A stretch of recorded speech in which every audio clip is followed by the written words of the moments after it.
కర్మఫలం. మనం చేసిన పాపపుణ్య కర్మల ఫలితాలను ఎవరికి వారు తప్పక అనుభవించాల్సిందే అంటుంది శాస్త్రం. చేసే పని, దానికి కలిగే ఫలితం కూడా కర్మను అనుసరించి వస్తుంది. మామిడి పండ్ల కాపు నుంచి పండిన వాటిని తీసి ఇచ్చినట్లుగా భగవంతుడు ప్రతి జీవికి వారి కర్మానుసారంగా పరిపక్వమైనటువంటి కర్మలను తీసి 7 జన్మలకు కేటాయిస్తాడు. ఏ కర్మఫలం ఎప్పుడు ఏ విధంగా అనుభవించాలో నిర్ణయిస్తాడు. జన్మాంతరాల్లో చేసినటువంటి పాప పుణ్య కర్మలే దుఃఖాలుగా సుఖాలుగా ఈ జన్మలో అనుభవంలోనికి వస్తాయి. ఈ జన్మలో సత్కర్మలు ఆచరిస్తే కర్మఫలం నశించి సద్గతులు కలుగుతాయి. మనం చేసే పనులన్నీ భగవత్ సంకల్పంగా భావించినప్పుడు మంచి కర్మలు మాత్రమే చేయగలుగుతాం. మాధవుడిని ధ్యానిస్తూ మానవ సేవ చేయడమే మానవ జన్మకు సార్థకత. ఇక కర్మలు 3 విధాలు: సంచితం, ప్రారబ్ధం, ఆగామి. ఇంతకు ముందు జన్మలలో ఆచరించిన కర్మను సంచితం అంటారు. దాని కారణంగా ఈ జన్మలో ఈ శరీరంతో అనుభవించేదంతా ప్రారబ్ధం. ఈ జన్మలో చేసిన కర్మఫలాన్ని రాబోయే జన్మలో అనుభవించాల్సింది ఉంటుంది. దానిని ఆగామిగా చెబుతారు. కాలంలో మంచిది ఉండదు, చెడ్డది ఉండదు. మన చర్యలే కాలాన్ని అనుకూలంగా ప్రతికూలంగా మారుస్తాయి. కాల మహిమను తెలుసుకొని మసలుకోవాలి. కర్తవ్యాన్ని గుర్తెరిగి నిర్వర్తించాలి. అప్పుడు కలకాలం మంచి కాలమే. కాలం ముందు ఆ శివుడైనా లోబడి ఉండాల్సిందే.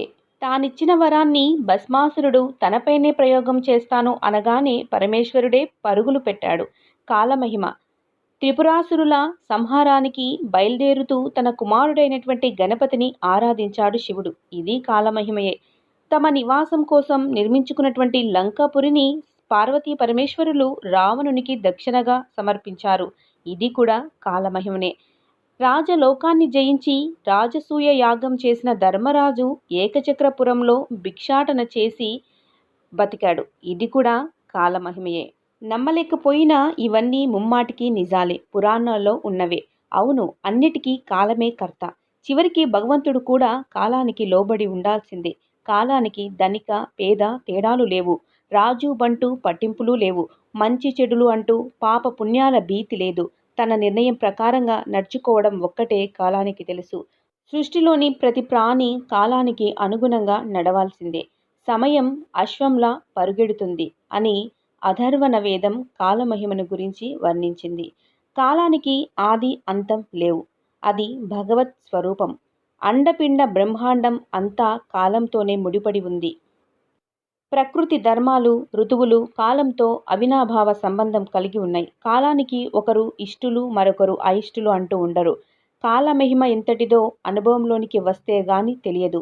ఎంత గొప్పవారైనా ఈ విషయంలో తల వంచాల్సిందే. రాముడికి భార్య వియోగం కలిగింది. బలికి బంధనం లభించింది. శూద్రకుడికి చోరులు చంపేశారు. విక్రమార్కుడు కాకుల్ని తిన్నాడు. ధర్మరాజు అరణ్యానికి వెళ్ళాడు. జగత్తుకు ఇష్టుడైనటువంటి హరిశ్చంద్రుడు చండాలుడిని ఆశ్రయించి దుషితుడైనాడు. కాలగమనంలో మనకు కలిగేటువంటి సుఖదుఖాలకు మనం బాధ్యత వహించకుండగా కాలదోషం అంటూ కాలానికి పాపాన్ని ఆపాదించడము వివేకవంతుడి లక్షణం కాదు. కాలం చాలా పాడైపోయింది అంటూ నిందిస్తుంటాం. మన దోషాల్ని పాపాల్ని సమర్థించుకుంటూ కాలాన్ని దూషించడం సరైన పని కాదు.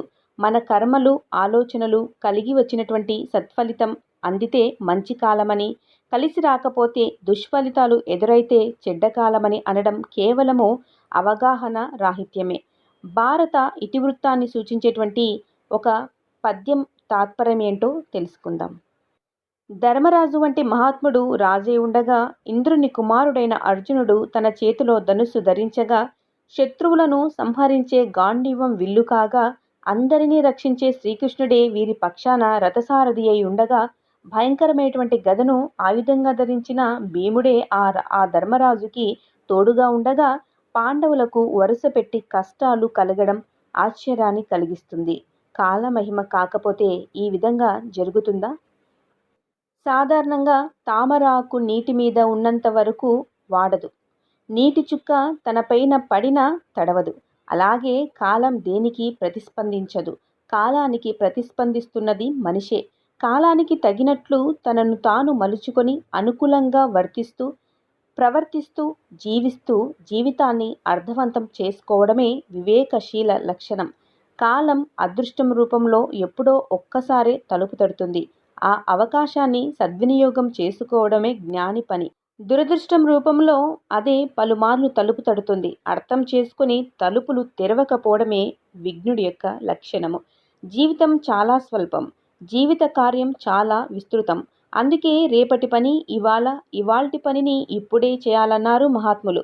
ఏ క్షణంలో ఏ ఆపద ఎదురవుతుందో ఎవరు చెప్పగలరు? చేయాల్సిన పనిని వాయిదా వేయడం పిరికివాడి లక్షణం.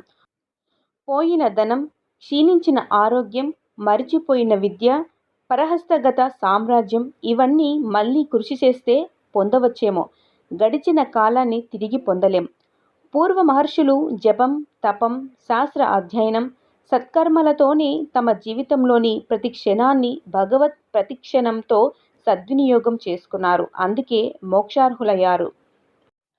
సాధారణంగా విషయభోగ లాలాసురుడైనటువంటి వారికి కాలమహిమ తెలియదు. జీవితం విలువ తెలియదు.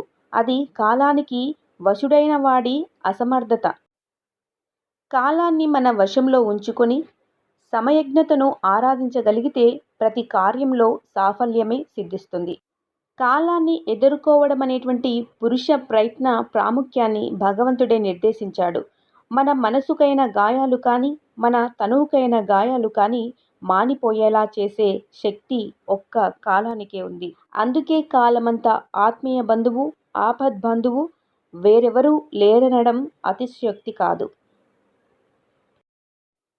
జ్ఞాన నేత్రాలను వికసింపచేయగల శక్తిని ప్రసాదించిన ఈ మానవ జన్మ మళ్ళీ మనకు లభిస్తుందో లేదో.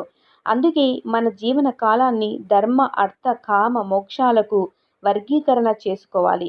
పాండవులు కాలానికి వశులైన తమ దురదృష్టకరమైనటువంటి సమయాన్ని అజ్ఞాతవాసంలో సమర్థంగా మలుచుకున్నారు.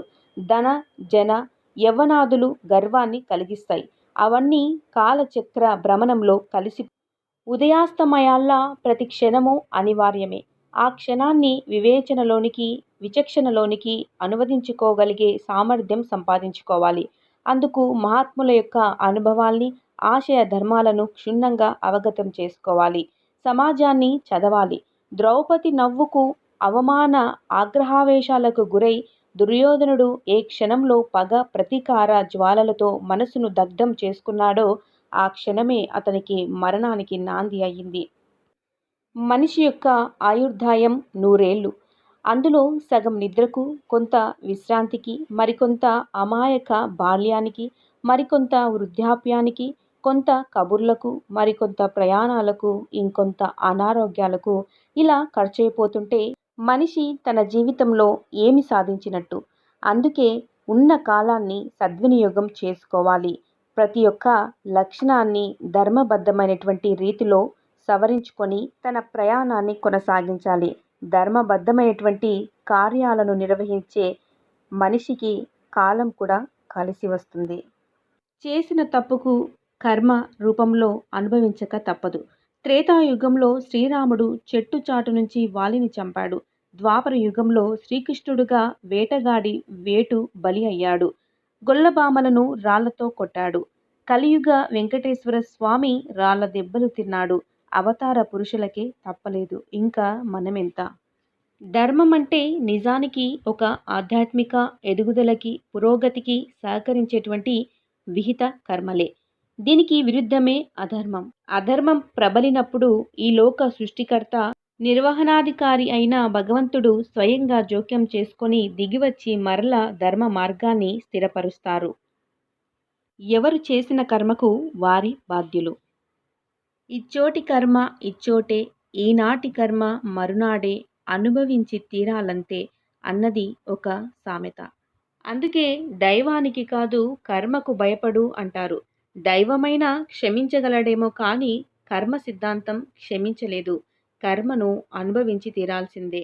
కాబట్టి రాలే ఆకు, విరిసే పువ్వు, వెలిగే దీపం అన్నీ ఒకటే చెబుతాయి, ఏది శాశ్వతం కాదు అని. మరి ఈ అశాశ్వతమైనటువంటి జీవన ధర్మంలో ధర్మానుబద్ధమైనటువంటి లక్షణాలను, కార్యాలను నిర్వహించి కర్మ ఫలితాలను అనుభవించి మన జీవితాన్ని ధన్యం చేసుకోవాలి. ఈ వీడియో మీకు నచ్చినట్లయితే లైక్ చేయండి, షేర్ చేయండి. ఇలాంటి మరిన్ని వీడియోస్ కోసం స్మార్ట్ సరిత కొన ఛానల్‌ని సబ్స్క్రైబ్ చేసుకోండి. ఈ వీడియోపై మీ అమూల్యమైనటువంటి అభిప్రాయాన్ని కామెంట్ రూపంలో తెలియచేయండి. ఇంకొక మంచి వీడియోతో మళ్ళీ కలుద్దాం. Thank you for watching.